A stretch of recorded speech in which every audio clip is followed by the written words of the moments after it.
not my thing.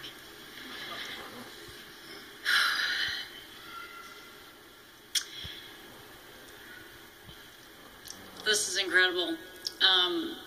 You know, I've sat right in this area with Jerome. Let's see, for Kevin Duckworth, for Maurice, for Dale,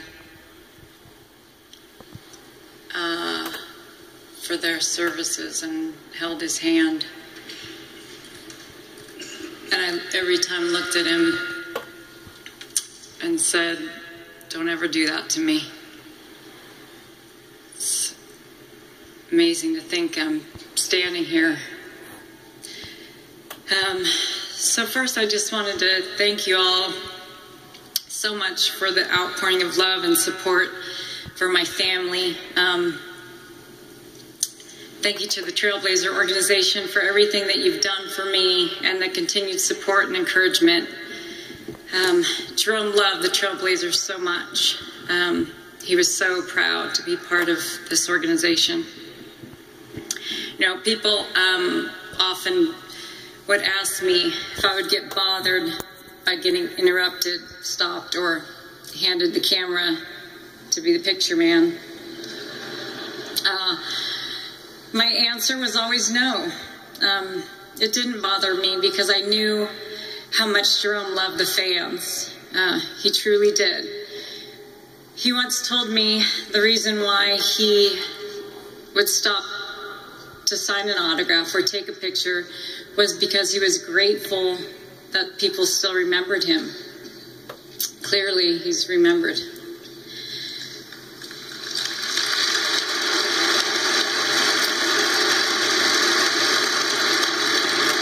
So,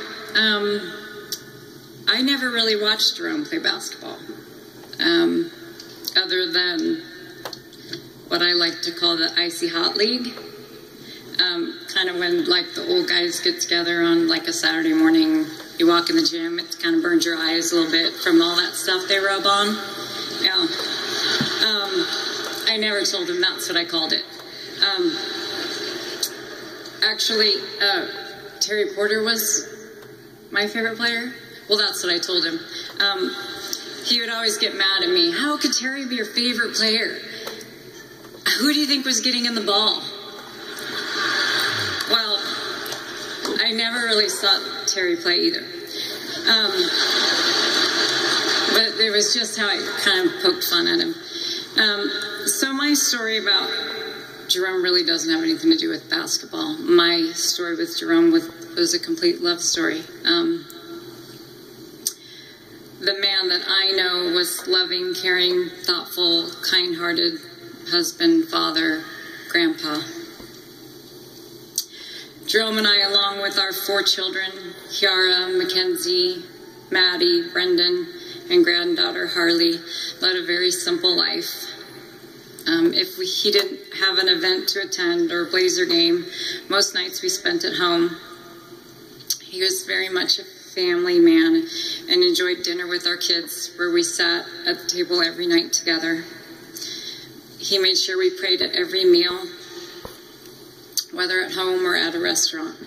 I love that about him. Jerome took care of his family. It was very important to him that we were always okay.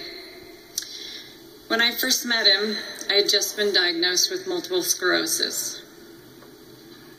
There had been many times in our relationship where he would have to carry me, and he did.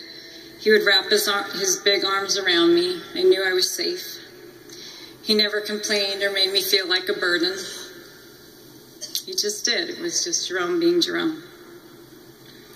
He was a caregiver with a huge heart. He loved to fuss over me. Drove me crazy. He always making sure I was warm enough. Made sure I was eating, taking my medication. He would often bring me flowers, cards, can of Spam.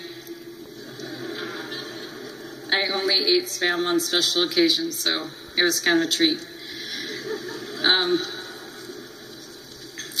he didn't like anyone to fuss over him. I don't think that he liked the attention. But he always did a great job taking care of those he loved. Jerome loved to laugh at all the klutzy, kind of quirky things that I do. I know I look put together. It's a facade. It's not real. When I would enter a room, trip, fall, things come crashing down. He loves, oh, Teri's here. So we just clowned around a lot. When he'd just be chilling out, I'd love to poke at him, see how quickly I could annoy him. Then I would just laugh at him, and he always told me that I was his most difficult child. I teased him often about how we'd grow old together. Well, I would grow old, and because he was already there.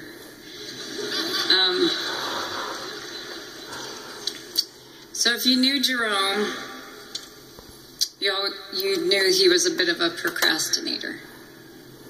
I mean, if he said he was going to do something, he would do it, but kind of did it on his own time.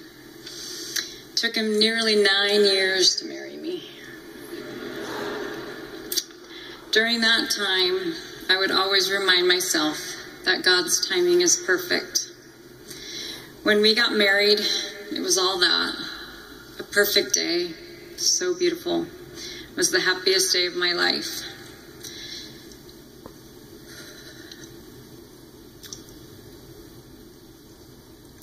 I will never forget the look on his face when he first saw me walk down the aisle. He had tears in his eyes. I had finally become one with my best friend, my soulmate.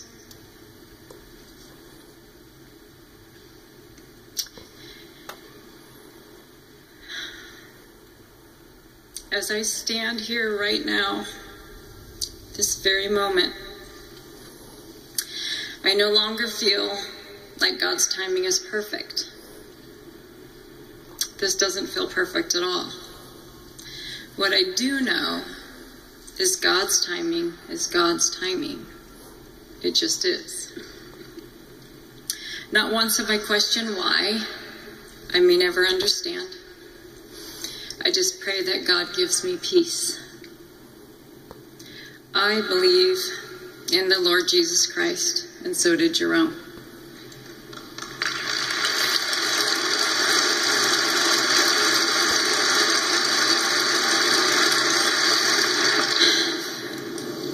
I trust that He has everything under control.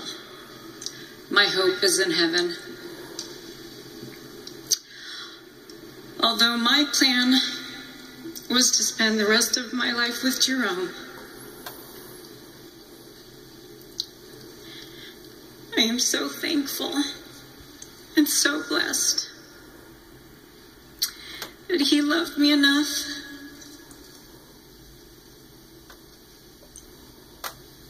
and chose to spend the rest of his life with me. His very last words to me were, "Baby, I love you." He was my dream come true.